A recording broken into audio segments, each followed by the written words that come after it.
This video will review the different data entry reporting elements in the system. The first two columns are labeled Brand Name and Product Model. These are open field text boxes. A brief description of the product must be provided as required by the rule. Columns C, D, and E allow users to report the numerical product code type, such as UPC, SKU, HTS, or any other code they assign to the product being reported. These should be reported on the product level. The product's code cell has a drop-down menu to select from. Selecting an option from this list will enable column E. The user must type the product code that they have assigned to that product. If Other is selected in column C, users will be required to enter descriptive text in column D. In column F, users must enter the components of this product that contain PFAS. Component means a distinct and identifiable element or constituent of a product. Identifiable element means an element that can be recognized, distinguished, or discerned, even when not visually evident, as in the case of a mixture or formulation. Products with more than one PFAS-containing component will need to report each component in the rows below. For further examples, please consult the supplemental reporting guide. Column G contains the PFAS identifier type. This field is a drop-down menu for reporters to select from. Again, if Other is selected, a description of the PFAS identifier type in column H, Other PFAS identifier type name, must be provided. TOF, or total organic fluorine, is available as an option in this column.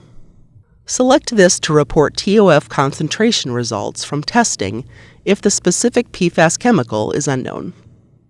More information on reporting TOF in the PRISM system can be found in the supplemental reporting guide. Column I, PFAS chemical name. In the cell, click on the glass to open the search box where you can search for PFAS chemicals by name, CAS-RN, TSCA-RN, or EC numbers. The majority of the PFAS chemicals in the system are following IUPAC naming conventions and not common names or acronyms.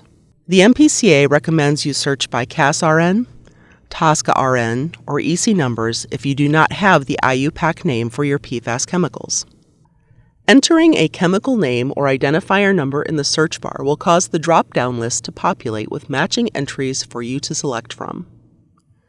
You may also paste a name or identifier number into the search bar to find your chemical. Click on the chemical you wish to select and press the OK button.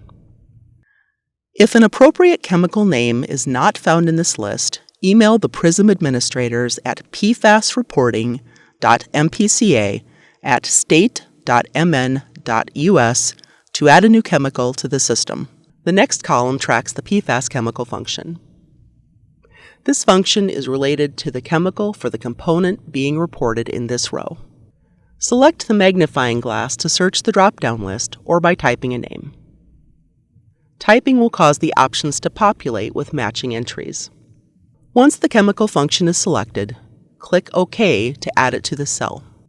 If an appropriate chemical function is not found in this list, email the PRISM administrators at pfasreporting.mpca@state.mn.us to request a suggested function or a new function entry be added to the system.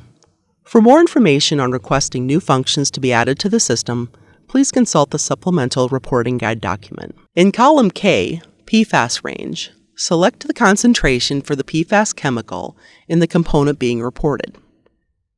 Click on the magnifying glass to open the box and select the range available from the drop-down menu. Click OK to add it to the report. The last two columns allow reporters to request the PFAS name and identifier numbers as trade secrets. To request trade secret status, select Yes in the drop-down menu on column L. If Yes is selected in column L, select a chemical subclass in column M that corresponds to the chemical reported in column I. Additional information on trade secret requests and requirements can be found in separate video.